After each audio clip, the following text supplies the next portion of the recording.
She was this gun-toting, whiskey-drinking broad. The super epic fucking broad. She was a pioneer in the industry. She's also so famous and so controversial. So controversial. So she's kind of a big fucking deal. Her story is so incredible. She belongs on this podcast because she's a broad you should know.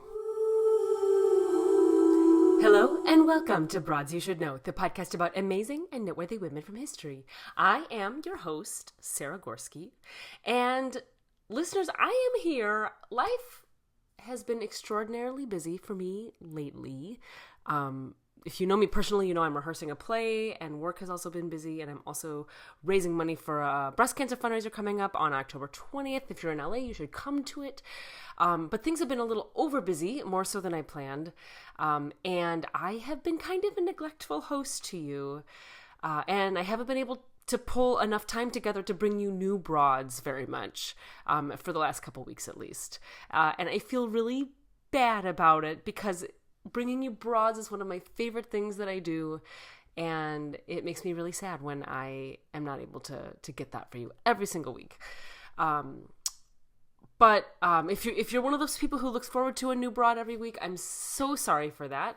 And I promise in a couple of weeks, we're going to be back to the standard schedule. So at least by November, I should be back on the rails, a little bit more organized and getting my notes all together in enough time to bring you great broads. But in the meantime, I am still here today, this week.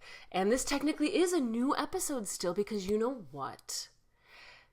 Even though I'm really busy doesn't mean that the world stops turning, and especially news about women. News about women is coming out all the time. There's been so much of it coming out that I've wanted to talk about on the podcast. And so I think today is a good day to do that. So that's what we're going to do. We're going to do a little broad opinion and talk about some news that I've been seeing. A lot of stuff is happening in the world. And I am not even talking about the hurricane in Florida, which is happening, and the election in the U.S., which is happening, and of course all of the violence in Lebanon and Gaza, all of that, all still happening, and also very relevant and important to know about. But did you hear that in the midst of all this other stuff that's going on in the world, that Mexico elected their first female president? Yes, they did. She was inaugurated just last week. Jill Biden even went to the inauguration ceremony, which, made my heart really happy. But that's right. Her name is Claudia Sheinbaum. And you had better believe that we're going to be doing a whole episode on her in the near future because she is definitely a broad you should know. And I, for just a second on this podcast, want to bask in the glow of a first female president in a country and one that's next to us. And hopefully we are next. And it's exciting times. And it is an exciting time to be alive as a woman. I also want to bask in the glow because the rest of the newsfeed I want to talk about, besides all of the videos of Moodang, which I am not going to apologize for loving, the rest of my feed is it's kind of scary right now, and it's scary because it's full of violence against women. I read a lot about violence against women lately. I don't know if you do. I don't know if it's my algorithm. It's always the algorithm, right? But I read one story and then it sends me 3 more. But not everybody has that in their algorithm, and I don't think that everybody knows that it happens all the time today and constantly around the world. So I want to tell you about some of the stories I've been seeing. And this also serves as a trigger warning for those of you sensitive toward the topic of violence, and especially violence against women. If you would like to hit pause or skip forward a few minutes, definitely do that, because these stories are difficult to hear and comprehend, I think, for many of us. So to start with, for instance, in the news right now, did you know that Bollywood in India, the Indian Hollywood, if you will, Bollywood is going through its own version of the Me Too movement right now.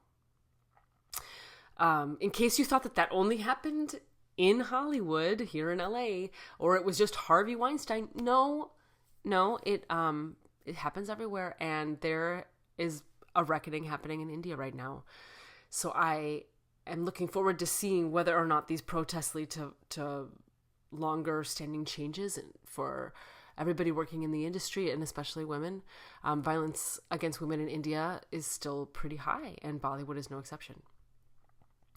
Another news story that was in my feed in the last few months was the story about Rebecca Cheptegei, or Cheptegei, I think maybe is how you say it.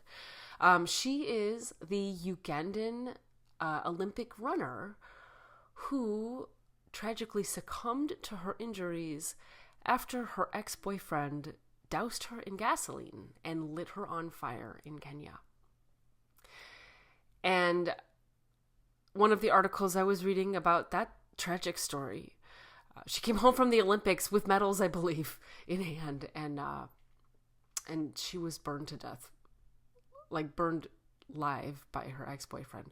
But this article was talking about the violence in Kenya against women, and I think a few things to say out loud. In 2018, the World Health Organization reported 38% of women in Kenya aged between 15 and 49 had experienced violence from an intimate partner.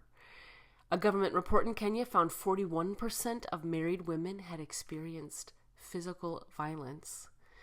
And a survey by Africa Data Hub found that between 2016 and 2023, there were more than 500 reported cases of women being killed in Kenya.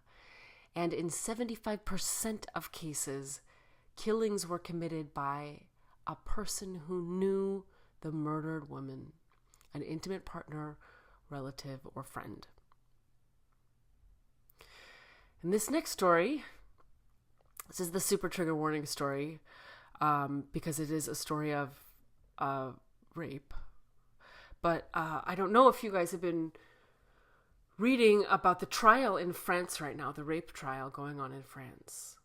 Giselle Pellicot is the name of this woman at the center of this whole trial, this incredibly brave woman.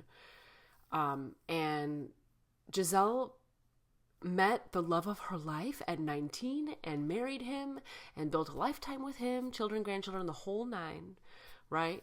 Only to learn at 71 years old, when the police showed up at her door with evidence, she learned that he had secretly been drugging her with sleeping pills for decades, and not only raping her. It still is rape, even if you're married. If it's non-consensual, it's rape, right? Not only was he raping her, but literally he invited strangers on the internet to come over and rape her too while she was asleep. Over 200 times this happened, and 90 men over a decade. And Giselle, I'll just say this is a long article. There's a lot with this trial. It's a lot to comprehend. If you want to read more about it, I just was reading through a really long but it was well explained article on The Cut. So check out that article if you are curious. Giselle I just want to talk about Giselle for a second, because holy fuck. In France, rape trials are almost always private. You don't necessarily know who the defendant is. Usually they don't decide to reveal their face publicly for obvious reasons, because it's a horrific crime and nobody wants their face in the paper for a rape trial, right? I'm sure that it's life-altering in terms of what it does, for all of the relationships, people in your life, friends, family, coworkers, and your job. I'm sure it's a nightmare. Even though you're the victim, right? The victim still continues to be the victim. But Giselle has chosen to be public in her trial. She's chosen a public trial. And her face in all the papers her face is in all the stories, and she's speaking and she's using her name out loud. And also uniquely in this case, the judge recently decided to allow the video evidence to be shown to the press also, which wasn't usually done. Oh yeah, because of course her now ex-husband filmed all of these encounters, right? He's a sick fuck. But I can't even imagine how much bravery it must take to be public in this moment, to choose to be public during this horrific trial. These men who raped her are in the courtroom and they're testifying. They're telling their sides of the story. I don't even want to give them airtime here. You can go read it on that Cut article if you want. But what Giselle does when she speaks out loud like this is to show other women that you are not alone when those things happen to you, and that what happened to you was not okay, and that justice should be served for the crimes against you. And I don't know. There's I have a lot of feelings about the whole fucking trial. It's so disgusting to think you know somebody and to have somebody do that to you. I just can't even imagine. But I'm grateful for Giselle. I'm grateful for how brave she is. And I hope that this trial ultimately, it's going to go on, I think, through December. It said it's going to be a very long trial because there's so many people involved. There's 90 men. There's video evidence of all of them. So 90 men. But yeah, keep your eye on that news story and see where it goes. But I do hope that some real change comes to France with regards to, I don't know, protecting women and punishing these sick fucks. And they all came from a website. They all were using the same sick website that like people who are into non-consensual sex are into. And I just, this is like, I'm off script, guys. Obviously you can tell because I keep sighing a lot. Websites that allow discussions like that foster, like they make people feel like that behavior is okay. And when people thought, we were all upset that Elon Musk is taking things off of Twitter. I still call the Twitter also fuck X, but the fact that they don't want bumpers on platforms like this for content discussions and stuff like that. Like, no, sorry, we do actually need the internet to be a safer place, and we need to know that those kinds of horrific behaviors are not being fostered, and discussions about these group rape scenarios are allowed to happen. Like, I just can't. All right, I'm totally off my trail here, guys. But I'm sorry, but yeah, when we gloss over stories about things like content restrictions, this is what we're fucking talking about, right? But the whole point of me telling these news stories is to talk about the violence against women. And what the fuck about it? Why in 2024 do we still have so much violence against women? That a woman is burned alive by her ex-boyfriend? And that a woman is raped by her husband and 90 men over and over? And it's baffling to me. And I keep turning it over and over in my mind, and I think those of you who know me personally know, like I'm a person of action. Like when there's a problem, I want to solve it. Like how do we figure out, how do we solve this problem of violence against women? How do we understand it and how do we solve it and prevent it from happening and reduce it in our everyday lives, right? And I had this super weird, I've been turning over the thought about all this rampant violence against women in my mind a lot lately. And then in this super weird moment of thematic synchrony in my life, that weekly poetry digest that I've talked about before, on Sunday morning, I got my email and I opened it up and it happened to contain a really interesting quote about the origin of violence against women by this psychiatrist named Donald Winnicott. And the whole article wasn't about violence against women. It was about democracy and healthy democracies versus democracies in danger. Super fascinating topic for maybe another episode. But this particular quote stood out to me like a lightning bolt because I've been thinking so much about violence against women. And I think I'm just going to read for you this quote. It's worth sharing so we can all kind of ponder it together, I think. Winnicott said, quote, "In psychoanalytical and allied work, it is found that all individuals, men and women, have in reserve a certain fear of woman.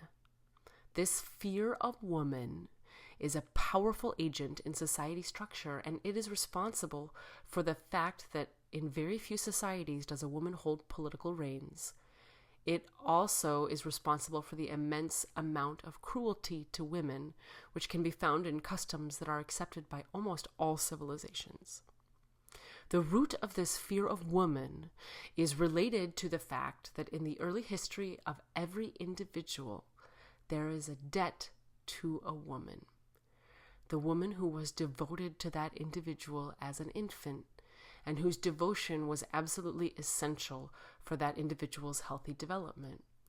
The original dependence is not remembered, and therefore the debt is not acknowledged, except insofar as the fear of woman represents the first stage of this acknowledgement."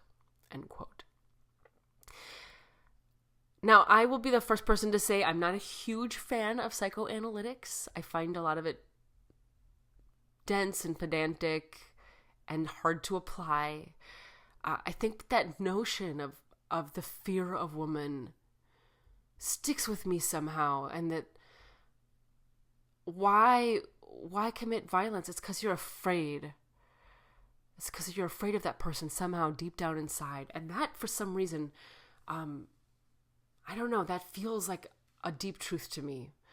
And you know, maybe you listen to me list off these news stories and you're thinking like, oh, well, but Sarah, that's in India and Kenya and France. But violence against women happens literally in our own streets here in the U.S. and in our backyards and behind closed doors more than we know, y'all. You know people suffering from it, I promise. And I have too many stories to tell you, because of course I do, because I want to connect it to real life and real life application for all these thoughts, because that's what I love to do. My first story is not really my story. It's actually Chloe's story. But she has been posting about it on social media pretty publicly, so I feel like it's okay to share with you guys. But you might be as horrified as I was to discover that on the regular, Chloe receives, sweet Chloe, funny Chloe from this podcast receives hateful and violent messages from random strangers on social media. And I've seen some of the screenshots, and they make me feel sick, ill. They make me ill. And even the thought that a stranger goes out of their way to threaten a total stranger purely because, in Chloe's case, because she is trans. Someone goes out of their way, they find a trans profile, and then they spew this horrific shit at Chloe, and she deals with this every day. And Chloe always listens to these episodes. So Chloe, I hope you're okay with me sharing this story, first of all. But I just want to say it like, she deals with this shit every day, and she shows this amazing strength and resilience in the face of this hatred. She doesn't laugh at it. It's not funny, but it bounces off her, it rolls off her, and she moves on to the next topic of conversation in a way that I totally admire and do not think I could do myself. Having been in moments where I was spoken to hatefully, I didn't deal with it well. It did not bounce off of me. It affected me very heavily, and it created a moment of crisis in my life. So I am in newfound awe of the fact that this new side of Chloe I kind of didn't even know existed or that I was aware of before. And so that's somebody, if you listen to this podcast, you know Chloe too. You know someone that receives violence like this every day. Verbal violence, but violence nonetheless, right? And my second story is really my story, I promise. 2 weeks ago, I had some family in town. We had a great time. And I had met them for dinner at a little restaurant that was just a couple blocks away from my apartment. So I walked because it was only a couple blocks away and driving would be ridiculous. And after dinner, the sun had mostly gone down, so it was darker out, and I was walking back. And I noticed about 50 feet in front of me, there was this petite young woman walking, also alone, just like I was. And suddenly, some guy who had been sitting or standing on the curb or something saw this young woman, and he suddenly pivoted and jogged a little till he was walking right beside her, astride her, right? And he starts asking her questions and making comments. Wow, you're so beautiful. What's your name? Where are you going? And not being my first rodeo, it was very clear from the get-go that she did not know this person and he was creeping her out. But he wouldn't relent, and he kept asking her questions like, where do you live? Around here? Close by? And I want to pause the story for a second and leave you in suspense because I want to ask you a question, listeners. Have you ever witnessed a moment like this? Take a second and think about it. And this isn't just for women, this is for guys too. Have you ever seen a situation like this where there was a woman alone, or maybe not even alone, but being relentlessly bothered by somebody she either didn't know or didn't want to be talking to? And as you think about this moment or these moments, there might be a few. I know I have a Rolodex. What did you do in that moment? Did you say something? Did you speak up and say something in that moment? Or did you choose not to interfere? And if you chose not to interfere, I want to ask you more questions. I want to ask you to dig deeper into this. Like, I understand this is probably a really uncomfortable line of questioning, but why was it that you didn't say something or do something, right? Were you scared for your own safety? Because I know that's often the case. Or were you brought up with this like Midwestern nicety of minding your own business? Because I was brought up with that. And listen, I am never going to yell at you for how you behave in that situation. It's so uncomfortable. And if you feel scared, you can't help it, right? You can't help it. It's hard to speak up and to say something and to do something in those moments. So I'm not mad at you, is what I'm trying to say. And I want to also tell you, like, I've fucking been there. And this is another story. This is a third story. Oh, a surprise third story. I will never, ever forget this time that I didn't intercede when I saw what most certainly was a woman suffering from male violence. And in this particular case, this third story case, I had this terrible feeling in the pit of my stomach when I reviewed this event over in my mind over and over, as I've done, as I want to do in such moments. I feel horrifically certain that there was this woman and she was being trafficked. And I walked right by and I didn't say or do anything. And I think about her all the time. And that was like 3 or 4 years ago. But I still think about her. And I especially think about her in moments like this on the sidewalk, right? When I'm watching this scene happen in front of me. And in this moment on the sidewalk, I close the distance between me and them. And I'm right behind them now. And I interrupt this absurdly personal line of questioning. And I just say, hey, I think this woman would like to be left alone. And this guy immediately peeled off and walked away. Did not reply, didn't acknowledge me, just walked away. He left. Gone. And far. He wasn't like still hovering. He was just gone. Across the street, whatever. He was gone. And this woman was so grateful. She turned to me and she was like, thank you. I didn't know what to say. make him leave and to leave me alone.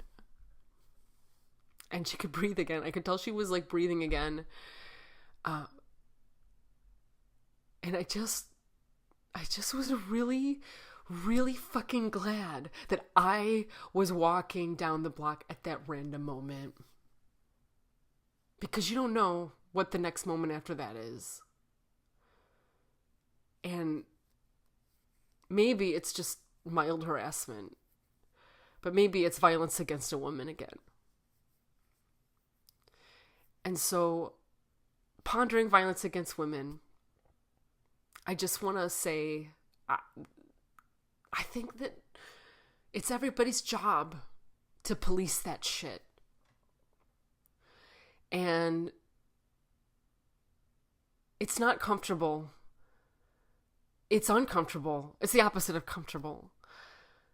To insert yourself into a conversation that doesn't feel like yours, or a scenario and you don't know what's going on, and maybe they're dating, maybe they're not, maybe there's 500 bazillion excuses that I've had in my own mind before, and I'm sure you've had in yours. But if we all like walk by and if we don't say something when someone could be in danger, danger happens. And I hope that maybe my little story here will encourage you next time you see violence to say something, even just to check in with the woman. You don't have to address the guy, and certainly if you think somebody is super violent, like I'm not trying to tell you to put yourself in the face of danger, because I want you to live too. And I want you to be safe and not have nightmares. But I also think that solving violence and violence against women is a community issue that has community solutions. And maybe next time, if you're a guy and you hear a guy talking about something that sounds violent or sounds non-consensual, say something. Call it out. Certainly don't laugh and condone it, or condone it with silence. Because I think we have to call these fuckers out. This fucking 71-year-old guy who drugged his wife.